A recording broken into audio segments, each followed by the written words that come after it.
ஒரு பெண்ணுக்கு கர்ப்பம் ஏற்படலன்னா அதுக்கு ஆண்கள் சைட்லேருந்து என்ன காரணங்கள்? முதல்ல செக்ஸ் பிரச்சனைகள். என்ன? விரைப்புத்தன்மை கோளாறு சரியாக வராமல் போகிறது. ரெண்டாவது பெண் ஜனன உறுப்பில் ஆண் உறுப்பு செலுத்துறதுக்கு முந்தையே விந்து வெளியேறது. அதாவது எக்ஸ்ட்ரா வஜைனல் ப்ரீமெச்சூர் இஜாக்குலேஷன்.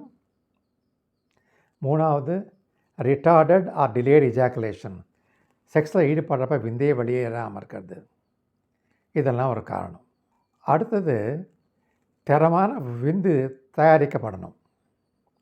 ஒரு ஆணுடைய விந்தில் கம்மி பட்சம் 15 மில்லியன் உயிரணுக்கள் பர் மில்லி லிட்டர் இருக்கணும். நான் சொல்கிறது மினிமம், கம்மி பட்சம். ரெண்டாவது, அந்த உயிரணுக்களில் அட்லீஸ்ட் 4%, 4% அதோடைய ஸ்ட்ரக்சர், அமைப்பு நல்லா இருக்கணும். அடுத்தது, இந்த உயிரணுக்களில் 40%, 40% அதோடைய மூமெண்ட் நல்லா இருக்கணும், நீச்சல் அடிச்சுட்டு போகிறதுக்கு. ஏன்னா ஒரு ஆண் கழித்த பிறகு பெண்ணுடைய ஜனன உறுப்பில் வந்து ஃபெலோப்பியன் டியூப் அங்கே போய் சேர்றது, அங்கே கருமுட்டை இருக்கும், அங்கே போய் சேர்றதுக்கு கிட்டத்தட்ட 4லேருந்து 5 மணி நேரம் ஆகும். அது வரைக்கும் நீச்சல் அடிச்சு போகிறதுக்கு தேவைப்படுது டைம். இதெல்லாம் ஒழுங்காக இருக்கணும். அதுக்கு பிறகு ஒரு டெக்னிக் சொல்கிறோம் இல்லையா, அது சரியாக இருக்கணும். எந்த பொசிஷனில் செக்ஸில் ஈடுபட்டிருக்காங்க.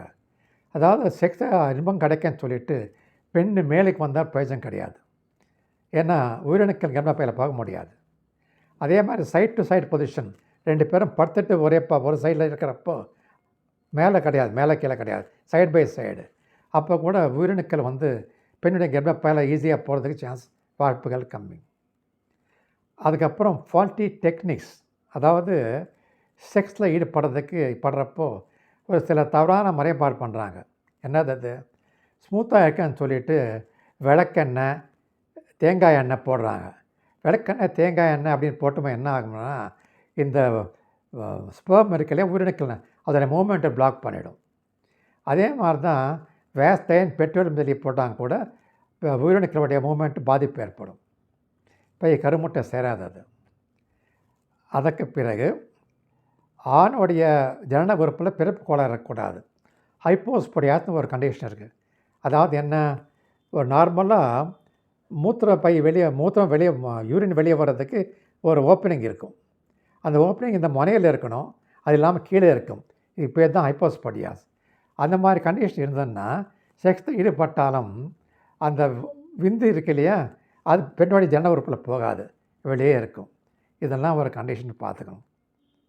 சரி, பெண் சைட்லேருந்து என்ன? பெண்ணுடைய கருமுட்டை பையிலேருந்து கருமுட்டை பக்கமாகி வெளியே வராது. இதுக்கு என்ன காரணம்? ஹார்மோன் கோளாறு காரணம். சரி, அப்படியே வந்ததுன்னா அப்போ ஃபெலோப்பியன் டியூப்பில் இருந்து முட்டை கர்ப்பப்பை சேரணும். ஃபெலோப்பியன் டியூப்புக்கு இன்ஃபெக்ஷன் வந்ததுன்னா அது கெட்டு போச்சுன்னா என்ன இன்ஃபெக்ஷன்? டுபர்குலோசிஸு, பால்வைன் நோய், கொனோரியா, அந்த மாதிரி இன்ஃபெக்ஷன் வந்ததுன்னா அதுக்கு அடைப்பு ஏற்படும். அப்போ அந்த முட்டை வந்து கர்ப்பப்பைக்கு சேர்றதுக்கு சான்ஸ் இல்லை. அது அடுத்தது, ஒரு வேளை அப்படி நல்லா இருந்து அது ரெண்டுமே சேர்ந்து ஃபெர்டிலைஸ் ஆகி அந்த ஃபெர்டிலைஸ் ஆன முட்டை வந்து கர்ப்பப்பை உள்புறை இன்னர் லைனிங்கில் இருக்கணும், இம்ப்ளான்டேஷன் சொல்லுவோம். அங்கே வர்றதுக்கு இல்லைன்னா என்ன ஆகும்? அந்த லைனிங் சரியில்லை, ஹார்மோன் கோளாறு, அங்கே இன்ஃபெக்ஷன் இருக்குது, அப்பயும் பாதிப்பு ஏற்படலாம். அந்த ஃபெர்டிலைஸ் ஆன முட்டை அங்கே தங்காது. அதுக்கு பிறகு கர்ப்பப்பை ஆரோக்கியமாக இருக்கணும். அதுக்கு பெல்விக் இன்ஃப்ளமேட்டரி டிசீஸ்னு நோய் இருக்குது. மற்றபடி கொனோரியா, சிஃபிலிஸ் போன்ற நோய்கள் இருக்குது. டியூபர்குலோசிஸ், காசநோய் மாதிரி இன்ஃபெக்ஷன்களை கர்ப்பப்பை கெட்டு போகலாம். அதுக்கு பிறகு செர்விக்ஸ்ன்னு சொல்லுவோம், கர்ப்பப்பை முகத்வாரம், அதுலேயும் இன்ஃபெக்ஷன் இல்லாமல் இருக்கணும். முதல்ல சொன்ன மாதிரி ஃபால்ட்டி பொசிஷன்ஸ், ஃபால்ட்டி டெக்னிக்ஸ், அதுவும் அதே மாதிரி தான். இப்போது இன்னொன்று சொல்கிறேன். பொசிஷன் வந்து பெண் மேலே இருந்தால் ஆண் விந்தில் வந்து உயிரணுக்கள் கர்ப்பப்பையை போகிறதுக்கு வாய்ப்பு கம்மி. இன்னொன்று, ஒரு தவறான நம்பிக்கை இருக்குது நம்ம சமுதாயத்தில். டெய்லி ஈடுபடணும், ஒரே நாளில் நிறைய வாரம் ஈடுபடணும் அப்படின்னு இருக்கிறப்ப என்ன ஆகும்னா, ஒரே நாளில் நிறையவா ஈடுபட்டவன் அப்போ ஒவ்வொருத்தரையும் விந்தி வெளியே வர்றப்ப அதில் இருக்கிறவுடைய உயிரணுக்கள் எண்ணிக்கை கம்மியாகும், ஸ்பெர்ம் கவுண்ட் கம்மியாகும், இப்போ பலன் கிடைக்காது. அதே மாதிரி ரொம்ப நாள் கேப் கொடுத்தோம்னா நீண்ட காலம் அப்போ அதோடைய மூமெண்ட் பாதிப்பு ஏற்படும். இன்னொன்று, சுத்தம் சொல்லிட்டு இப்போ கெமிக்கல்ஸ் யூஸ் பண்ணி வாஷ் பண்ணிட்டு இருந்தால் அந்த வாஷ் பண்ண கெமிக்கல்ஸ்னால உயிரணுக்கள் போகிறப்ப டேமேஜ் ஆகி கர்ப்பம் வராமல் போகிறதுக்கு வாய்ப்பு இருக்குது. இதெல்லாம் இல்லாமல் கருமுட்டை ரிலீஸ் ஆகிற டைமில் தான் ஆணும் பெண்ணும் ஒன்றா சேரணும். அப்போ தான் வாய்ப்புகள் அதிகமாக சான்ஸ் இருக்குது. அப்படி இல்லைன்னா 2 பேரும் சேர்ந்தாலும் மற்ற டைமில் கர்ப்பம் வர்றதுக்கு வாய்ப்புகள் கம்மி. மற்றபடி எல்லாமே நார்மலாக இருந்தாலும் ஒன்றா சேர்றதுக்கு முயற்சி பண்ணணும். முக்கியமாக என்ன ஞாபகம் வச்சுக்கணும்னா, ஒரு 28 நாள் சைக்கிள் இருந்ததுன்னா 14ஆவது நாள் கருமுட்டை ரிலீஸ் ஆகும். அதுக்கு ஒரு 5 நாள் முன்னாடி, அதாவது 9ஆம் தேதி 5 நாள் பிறகு, அதாவது 19ஆம் நாள் தேவை இருக்கும்.